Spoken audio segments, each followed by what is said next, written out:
Matin d'hiver, hiver tiède et ensoleillé du Mexique, au pied des volcans.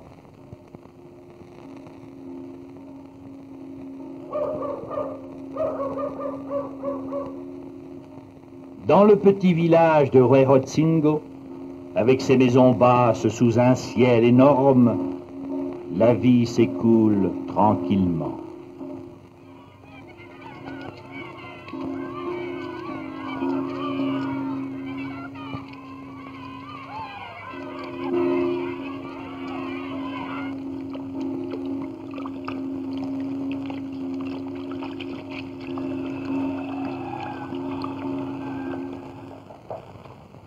Le paysan Isidro Mendes travaille dans sa pommeraie, l'une des 100 qui entourent le village.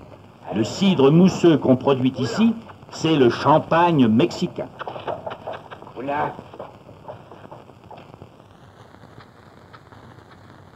Felipe Morales est un artisan. Toute l'année, il mène une vie paisible. Mais le jour du carnaval, c'est lui qui joue le rôle principal, personnifiant l'audacieux bandit Lorenzo. Et voici Pedro Delgado, le coiffeur, qui à ses moments de loisir sculpte les masques de bois pour le carnaval. Des Français, des Zouaves, des Turcos, des francs-tireurs indiens, des Apaches. C'est l'aube du Mardi Gras. Chez les Mendes, on est en train de s'habiller. Isidro aide sa fille à se déguiser en Apache, souvenir d'une tribu précolombienne. Un autre paysan s'habille en capitaine des guerriers de Puebla.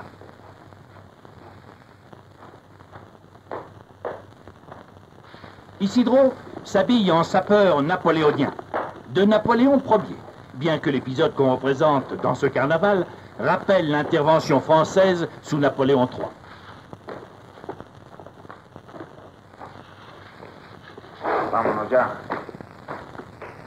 Et 90 ans après son passage par cette vallée entre Puebla et Mexico.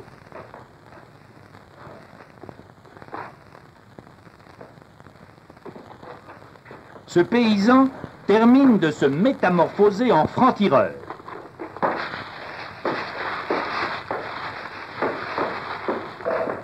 Le carnaval va commencer.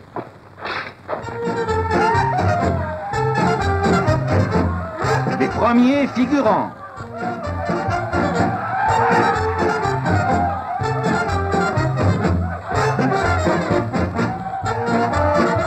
Que font ici ces indigènes du cœur de l'Afrique? Mystère, mystère noir.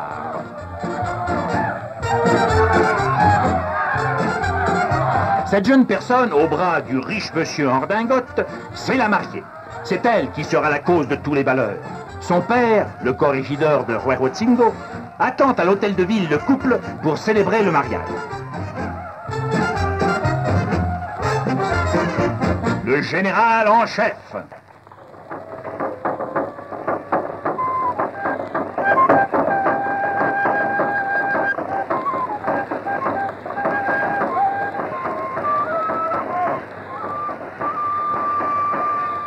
Les Apaches marchent au rythme du tambour préhispanique.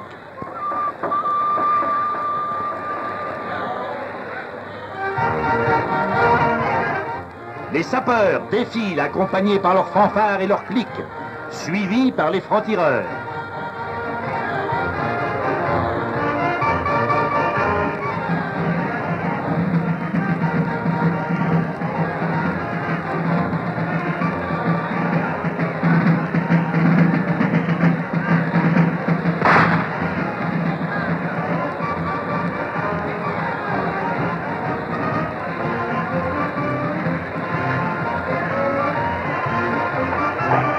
Les Zouaves et leur général. Un moment solennel, passe le drapeau français.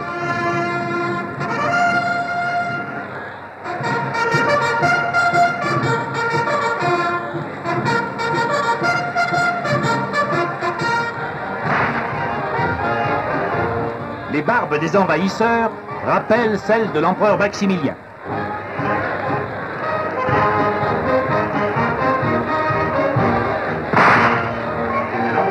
le général des Turcos et ses troupes.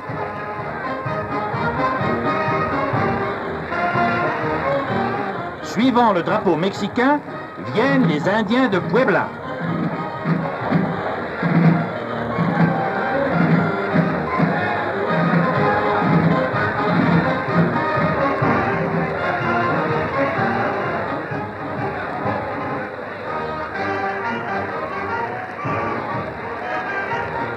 Voulez-vous acheter un tout petit Apache?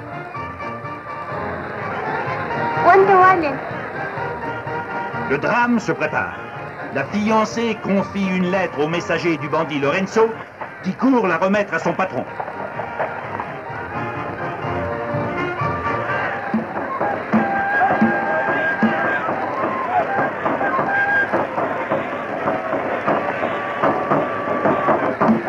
Entre-temps, les Apaches dansent infatigables au son de la musique précolombienne, cependant que les autres suivent le rythme des mélodies tropicales.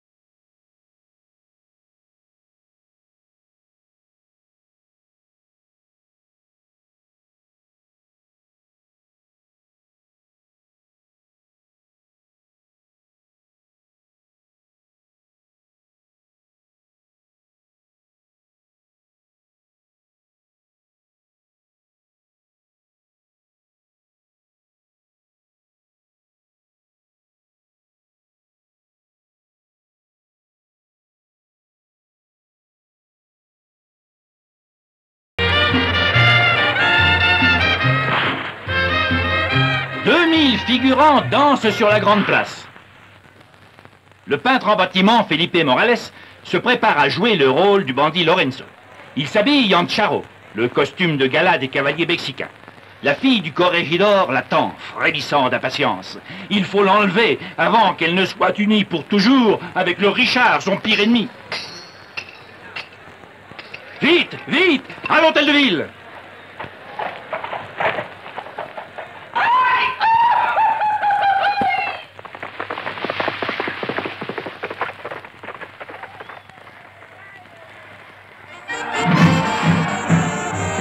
Les zouaves pointent sur l'ennemi leur terrible canon de bois.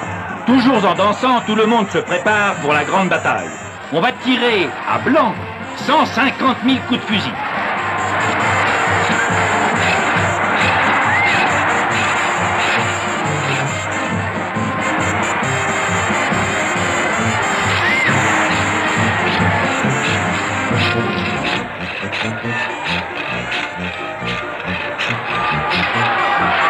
Le combat entre les Mexicains et les envahisseurs de l'empereur Maximilien va commencer.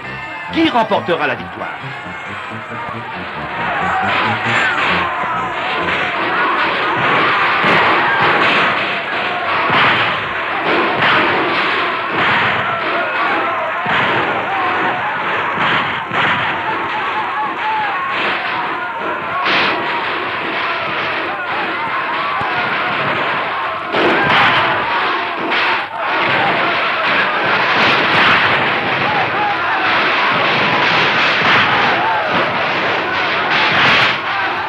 Lorenzo profite du tintamarre et de la confusion.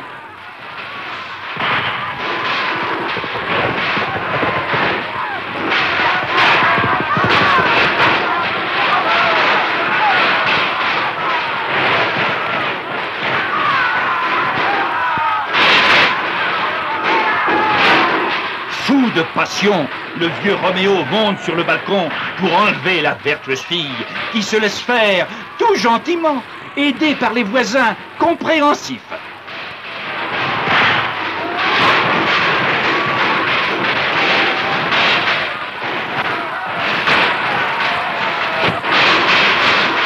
La bataille internationale est interrompue par ce drame d'amour. Mexicains et Français, le corregidor et le mari Bertoué s'unissent pour poursuivre le bandit. Ils attrapent un de ses complices.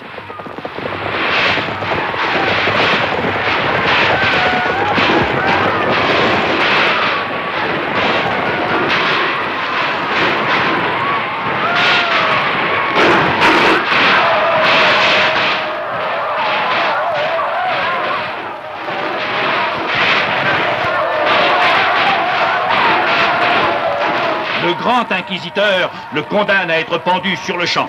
La mariée est rendue à son promis, Lorenzo s'enfuit vers la montagne et sa maison est brûlée en présence du général en chef.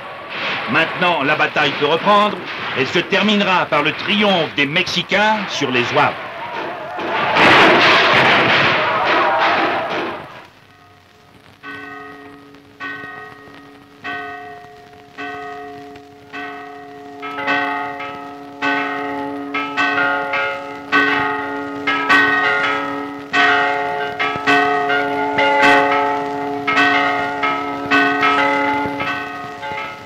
La paix revient au village, que seulement le carnaval fera tressaillir de nouveau l'année prochaine et toutes les années à venir.